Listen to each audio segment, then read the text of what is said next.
ఛార్జీలు కాదు పునాదులు పడ్డప్పుడే స్లాబ్లు పడిపోతాయా? అసలు స్టార్టింగ్ అనేది రావద్దా? స్టార్టింగ్ అనేది రావద్దా? స్టార్ట్ చేయాలి కదా. స్టార్ట్ చేయడం అంటే అలా కాదండి. ఇప్పుడు 27 కల్లా పోలవరం పూర్తి చేస్తా ఉన్నారు. ఇలా పరిపాలనా పగ్గాలు చేపట్టిన వెంటనే అయిపోవాలంటే 2018 రాసి పెట్టుకోండి మీ సాక్షి పత్రికలు అనుకోండి. అసెంబ్లీలో ఒకటి వెంకటరెడ్డి గారు వెతకాలి అంటే లోపల ఎన్నెన్నో వస్తాయి. కనీసం ఇప్పుడు అభివృద్ధి అనేది ఎక్కడ కనిపించదని అసలు స్టార్ట్ చేస్తేనే కదా సార్ అభివృద్ధి కనపడాలి. ఒక నిమిషం సార్, 17,000 కోట్లు విద్యుత్ ఛార్జీలతో ప్రజల నెత్తిన భారం వేశారు కదా వచ్చిన తర్వాత. ఏదైతే ఒక్క యూనిట్ కి ₹2.19 అదనంగా ఛార్జీలు వేశారు. అదేమంటే దేనికైనా జగన్మోహన్ రెడ్డి గారు. అరే మీరు అధికారంలో ఉన్నారు ఏం చేస్తున్నారంటే జగన్మోహన్ రెడ్డి గారు. మీరు అధికారంలో ఉండి ఏం పని చేస్తున్నారంటే జగన్మోహన్ రెడ్డి గారు. మీరు అధికారంలో ఉండి గత వ్యవస్థను గాడిలో పెట్టడానికి సమయం సరిపోతుంది. వాటిని సరి చేసుకుని ఒక్కొక్కటిగా వెళ్తున్నామని చెప్తున్నప్పుడు ఆంధ్రప్రదేశ్ జగన్మోహన్ రెడ్డి గారు ముఖ్యమంత్రిగా ఉండగా 2 సంవత్సరాలు కరోనా వచ్చినా రాష్ట్ర ఆదాయం ఎక్కడా తగ్గకుండా, రాష్ట్ర ప్రజల నెత్తినేం భారాలు పడకుండా సంక్షేమ పథకాలు ఆన్ గోయింగ్ స్కీమ్స్ కాకుండా కొత్త సంక్షేమ పథకాలను కూడా తీసుకొని వచ్చి 1వ తారీఖు ఇంటింటికి తీసుకుని వెళ్ళి సంక్షేమ పథకాలు కానీ ఏదైతే మిగిలిన అన్ని పథకాలను తీసుకొని వచ్చాం. ఈ రోజు వీళ్ళు 10 ఏ పథకాన్ని కంటిన్యూ చేశారు చెప్పండి? చేయూత ఇస్తున్నారా? ఆసరా ఇచ్చారా? రైతు భరోసా ఎక్కడుంది? రైతు భరోసా 6 నెలలు. అమ్మ వందనం, అమ్మ ఒడి పేరుతో మేము ఒకరికి ఇస్తే మీరు ఎంతమంది నీకు 15 నీకు 15 నీకు 15 నీకు పోయింది ఉన్నది పోయింది ఉంచుకుంది పోయింది, వచ్చేది లేదు ఉన్నది కూడా పోయింది. మళ్ళీ వీళ్ళు బ్రహ్మాండంగా ఉందని చెప్తే ఎట్లా? బ్రహ్మాండం అంటే మీకు కనిపించట్లేదని చెప్తున్నారు. రైట్ సార్, లేదు అలా మీకు కనపడుతుందా చెప్పండి? ఏడ కనపడింది? విద్యుత్ ఛార్జీలు నేను సూటిగా మిమ్మల్ని అడుగుతాను, విద్యుత్ ఛార్జీలు పెంచారా లేదా మిమ్మల్ని అడుగుతాను. పెంచారా లేదా అని కాదు, పెంపు దేని వల్ల జరిగింది అది కూడా మనం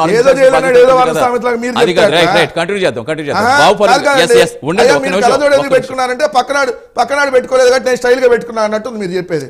మీరు ప్రతిదానికి అప్పుడు జగన్మోహన్ రెడ్డి గారండి, ఇప్పుడు అది జగన్మోహన్ రెడ్డి గారు కాదు. అలా కాదు, ప్రతిసారి ఇక్కడ విమర్శలు ఎందుకు పెంచారు? మీరే చెప్పారు కదా 5 ఏళ్లలో ₹1 కూడా ఛార్జీలు పెంచమని చంద్రబాబు నాయుడు గారు చెప్పారు కదా. బెల్ట్ షాప్ లో నేను సాక్షాత్ వాళ్ళ ఎమ్మెల్యే చెప్తున్నాడు కదా. మరి బెల్ట్ తీస్తా అన్నాడు కదా చంద్రబాబు నాయుడు గారు. బెల్ట్ తీస్తావా కొలిక్పూడి గారిని పదవిలోంచి తీసేస్తున్నారా?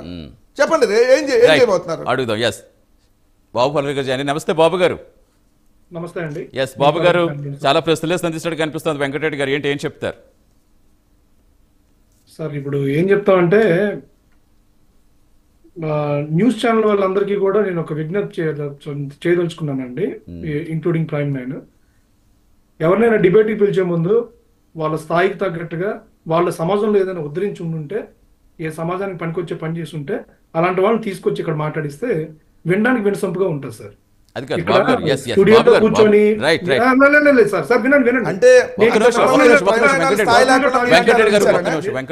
మీలాంటి వాళ్ళ స్థాయి ఏంటి? ఆయన సమాజానికి ఉద్ధరించాడు. ఏ పార్టీ వాళ్ళ పార్టీ తరఫున వాళ్ళకి చెప్పే వాయిస్ ఉంటుంది బాబు గారు, వాయిస్ ఉంటుంది. ఒక్క నిమిషం, పార్టీతో సంసారం మధ్యాహ్నం కోల్తో రాత్రి కోల్తో చేసే పార్టీ మాట్లాడితే గట్టి పారిపోతాం. వెంకటరెడ్డి గారు నీ స్థాయి అండి. Who are you? పార్టీ స్థాయి కాపురం చేయటం నీ పార్టీ స్థాయి. వెంకటరెడ్డి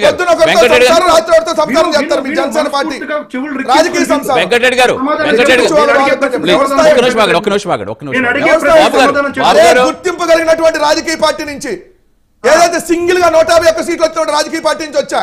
11 సీట్లు పరిచయం చేస్తాను.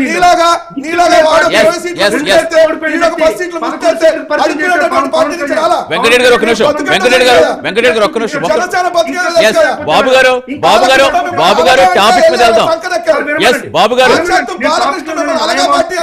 వెంకటరెడ్డి గారు ఇలా పర్సనల్ వెళ్ళిపోతే ఏమిటి? ఒక్క నిమిషం నేను చెప్తాను. బాబు గారు ఒక్క నిమిషం మీరు ఆగండి, నేను చెప్తాను.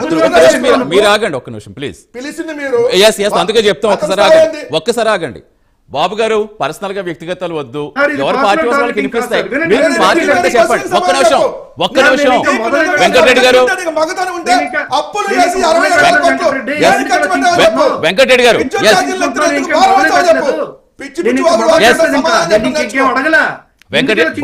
బాబు గారు ఎస్ ఎస్ ప్లీజ్ బాబు గారు ప్లీజ్ స్టాప్ బాబు గారు ఎస్ టాపిక్ దగ్గర పెట్టుకుని ప్రశ్న నువ్వేం పీకేవని చెప్పి ప్రభుత్వాన్ని ప్రశ్నిస్తావు నువ్వు ఏం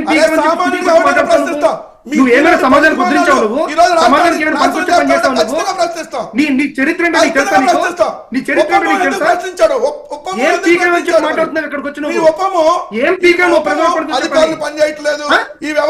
ప్రభుత్వాన్ని ప్రశ్నించడం వెంకటరెడ్డి గారు ఒక్క నిమిషం ఆగండి వెంకటరెడ్డి గారు ప్లీజ్ నేను ఆగుతాను బాబు గారు అడిగిన దానికి వెళ్తాం ఒక్క నిమిషం పార్టీ పరంగా వాళ్ళ వయసు వాళ్ళకి వినిపించే ఎవరికైనా ఉంటుంది బాబు గారు ఎస్ మన టాపిక్ మీద వెళ్తాం పర్సనల్ గా వద్దు చెప్పండి నేను పర్సనల్ గా టార్గెట్ చేయట్లేదు నేను అంటుంది ఎవరి స్థాయి గురించి ఇవన్నీ మనకు వద్దు బాబు గారు వినండి సార్ ఆయన ఎలా అయితే పార్టీలు ప్రశ్నిస్తున్నాడో చంద్రబాబు నాయుడు ప్రశ్నిస్తున్నారు పవన్ కళ్యాణ్ ప్రశ్నిస్తున్నారు మరి నేను వెంకటరెడ్డిని ప్రశ్నించకూడదా సార్ ప్రశ్నించండి కానీ అది ఏంటంటే మీరు పాయింట్ టు పాయింట్ అంటారు కదా ఆయన అడిగే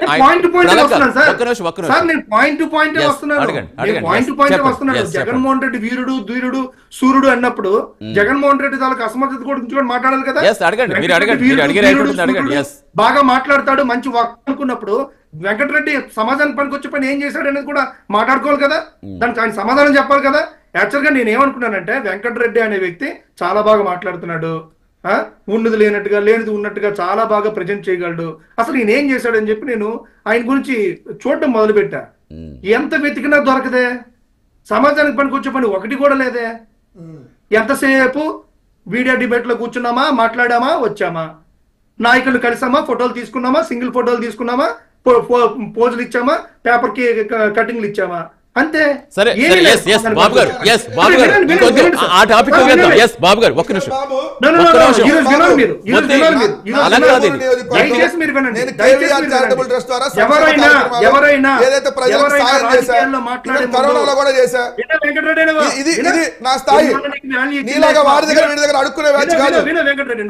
విను ఇన్నాళ్ళు నీకు వాల్యూ ఇచ్చింది ఎక్కువ విను ఇప్పుడు మంచిగా వద్దు బాబు గారు అలాంటి ఒక్క నిమిషం బాబు గారు టాపిక్ లోకి వెళ్దాం ఒక్క నిమిషం ప్లీజ్ వ్యక్తిగత విమర్శలు వద్దండి వ్యక్తిగత విమర్శలు ఒక్క నిమిషం బాబు గారు ఎవరైనా సరే అది మీరైనా సరే అయినా సరే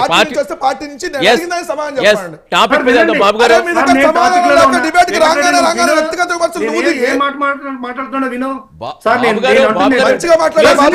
ప్లీజ్ బాబు గారు పార్టీల పరంగా అప్పులు చేసి ఏం చేసాం బాబు అప్పులు చేసి ఏం చేసాం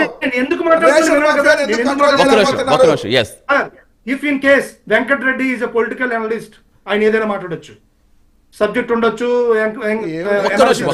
మాట్లాడొచ్చు